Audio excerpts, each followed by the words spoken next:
ሰላም ሰላም ውድ ቤተሰቦቼ እንዴት ናችሁ? ዲዛይነር ቃሲም ነኝ። ዛሬ አዲስ ነገር እየላችሁ መጥቻለሁ። ብዙዎቻችሁ የምትቸገሩበትን ፊትነስ ቴክ ቦዲ ሜጀርመንት ኮሬክት የሆነ ሳይዝ እንዴት እንደምታገኙ አሳያችኋለሁ። ብዙ ጊዜ ልብስ በምንሰራበት ሰዓት የልብሳችን ሳይዝ ቱ ማች ይሆናል፣ በጣም ሰፊ ይሆናል፣ ወይ ደግሞ ጠባብ ይሆናል፣ ወይ እዚህ አርሞል ጋር ከስተመራችን ይጨናነቃል፣ ወይ ሳይዱ ጋር ወይ ሌንግዙ ጋር ብቻ ፋይናል አውትፊት የሰራችሁ ልብስ ላይ የጋርመንት ዲፌክት ለምን ይበዛል?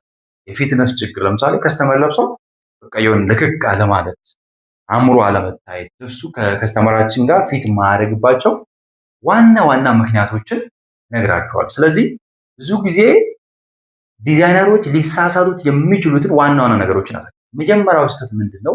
በልምድ የሚሰሩ ሰዎች ዲዛይነሮች ሊሆኑ ይችላሉ። እነዚህን ሶስት ነገሮችን ካላውቃችሁ ስህተት ትሰራላችሁ። የመጀመሪያ ማወቅ ያለባችሁ ነገር ሲላወት ማወቅ አለባችሁ። የከስተመራችሁን ቦዲ ሲላወት ማወቅ ይኖርባችኋል። የኔ ከስተመር ልብስ የምሰራላት ከስተመር ምን አይነት ቦዲ ሲላወት ቦዲ ሼፕ የምንለው ማለት ነው። ምክንያቱም ሁሉም ሰው የተለያየ ሲላወት የተለያየ ሰውነት ቅርጽ አለው ማለት ነው። ያንን ማወቅ አለብን። ምክንያቱም የከስተመራችንን ሲላወት የሰውነት ቅርጽ ካላወቅን የትኛው ልብስ እንደሚያምርባቸው የለበሱ ልብስ ሁሉ ሰው ላይ አያምርም። ኢቨን ፋብሪክ ካራክተሩ አፌክት ያደርገዋል፣ ሲላወት አፌክት ያደርገዋል። በጣም የሚያምር ዲዛይን ሰርታችሁ በፊትነስ ምክንያት የሰራችሁት ዲዛይን ውድቅ ሊሆን ይችላል። ስለዚህ እነዚህ 5 ሲላወት ማወቅ አለባችሁ። የመጀመሪያው ሲላወት የምንለው ሬክታንግል የሆነ ሲላወት። ሬክታንግል የሆነ ሲላወት ያላቸው ሰዎች አፐር ቶርኖ እና ሎወር ቶርኖ ፊዚካላችሁ ተመሳሳይ ማለት ነው።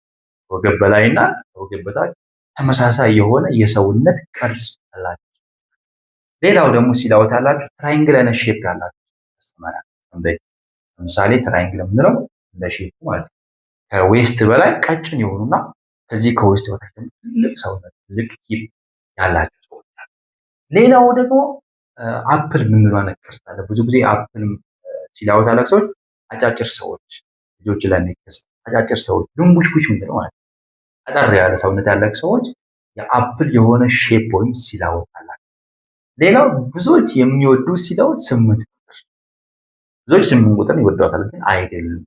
ስለዚህ 8 ቁጥር ሲላወት ያላቸው ሰዎች አሉ። ሌላ ደግሞ ትራይንግል ራሱ ሲገለበጥ እንደዚህ አይነት ሼፕ ያለ ከላይ ትልቅ ሰውነት ያለ ከወገብ በታች ደግሞ ቀጭን። ለምሳሌ ይሄ ነገር ብዙ ጊዜ ወንዶች ላይ ይከሰታል። ስለዚህ ክብደት ምናምን የሚያነሱ ወንዶች ነታችሁ ከሆነ ከዚህ በላይ በጣም ግዙፍ ናቸው ሲሄዱ ምናምን ራሱ እንደዚህ ያደርጋሉ። ከዚህ በታች ደግሞ ሰውነታቸው ቀጭን ነው ማለት ነው። ስለዚህ ይሄንን ሲላወት ማወቅ ለምን እንደሚጠቅመን ምን አይነት ልብስ ብሰራ ከስተመራችን ላይ ፊት ማድረግ ለምሳሌ ሬክታንግል የሆነ ሲላወት ላለው ሰው ሼፕ ልብስ ብሰሩለት በፍጹም ከሰውነቱ ጋር ፊት ማድረግ ትራይንግል አይነት ሲላወት ያላቸው ሰዎች ደግሞ ከወገብ በላይ ሼፕ ልብስ ቢለብሱ ኖርማል፣ ከዚህ በታች ግን ሼፕ ልብስ ባይለብሱ ይመከራል።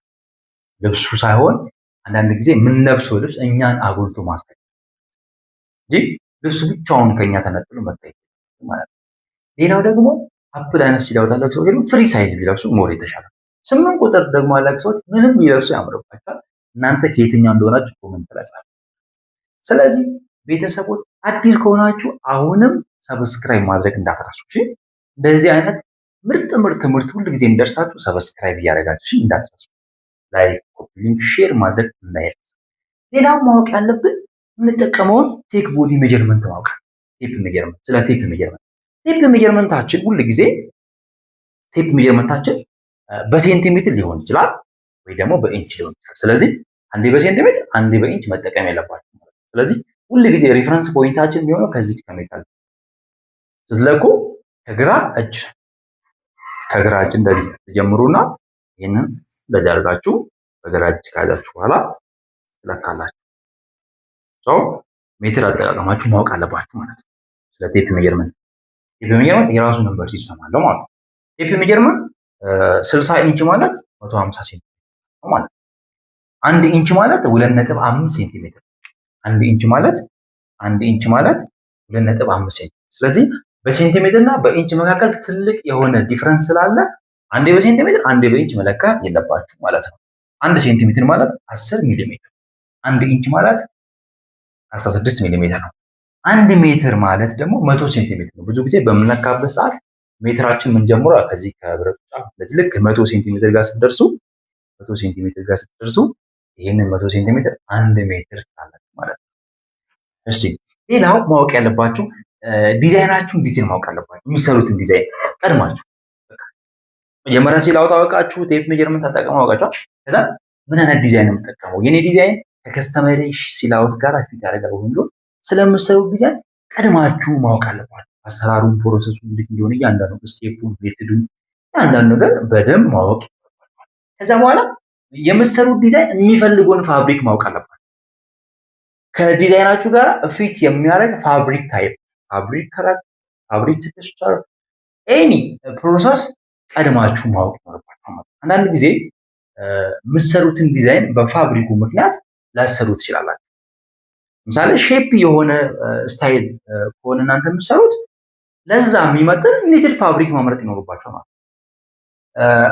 ምንም ፍሪ ሳይዝ ምናምን ከሆነ የምትሰሩት ስታይል የሆነ ውፍሚ ምናምን ከሆነ ግዴታ ውፍን ፋብሪክ መጠቀም ይኖርባችኋል።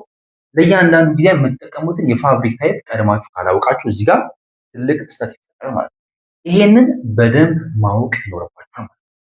ቴክ ቦዲ ሜጀርመንት ከመውሰዳችን በፊት እነዚህ ነገሮችን ካወቅን በኋላ ቴክ ቦዲ ሜጀርመንትን በሶስት እንከፍላለን። የመጀመሪያው ሰርከምፍራንስ ወይም ራውንድ ሜጀርመንት ይባላል። ሰርከምፍራንስ ሜጀርመንት የምንለው ብዙ ጊዜ ሜትራችንን ሰውነት ላይ በማዞር እንደዚህ ሰውነት ላይ በማዞር የምንጠቀመው ቴክኒክ ነው ማለት ነው። ይሄ ራውንድ ወይም ሰርከምፍራንስ ይባላል። ሌላው ቨርቲካል ሜጀርመንት። ቨርቲካል ሜጀርመንት ሚንስ አፕ ቱ ዳውን ኦር ቶፕ ቱ ዳውን፣ ከቶፕ ቨርቲካል ሌንግዝ ማለት ነው። የሌንግዝ ሜጀርመንት ሁል ጊዜ በምንለካበት ሰዓት ቲፕ ሜጀርመንታችን መሆን ያለበት እንደዚህ ነው የሚሆነው። ከሾልደር ቲፕ ሊነሳ ይችላል፣ ከዌስት ከተለያየ ቦታ ሊነሳ፣ ብቻ የሜትሩ አቀማመጥ እንደዚህ ነው መሆን ያለበት። ቨርቲካል ሜጀርመንት ሲሆን ሜትራችሁን ወደታች እያደረጋችሁ የምትለኩት ቁመት ሊሆን ይችላል፣ ሾልደር ቱ ብረስ፣ ሾልደር ቱ ዌስት እያልን እንለካለን ማለት ነው። ሌላው ሆሪዞንታል ሜጀርመንት። ሆሪዞንታል ሜጀርመንት ምንለው የስፋት ልኬት።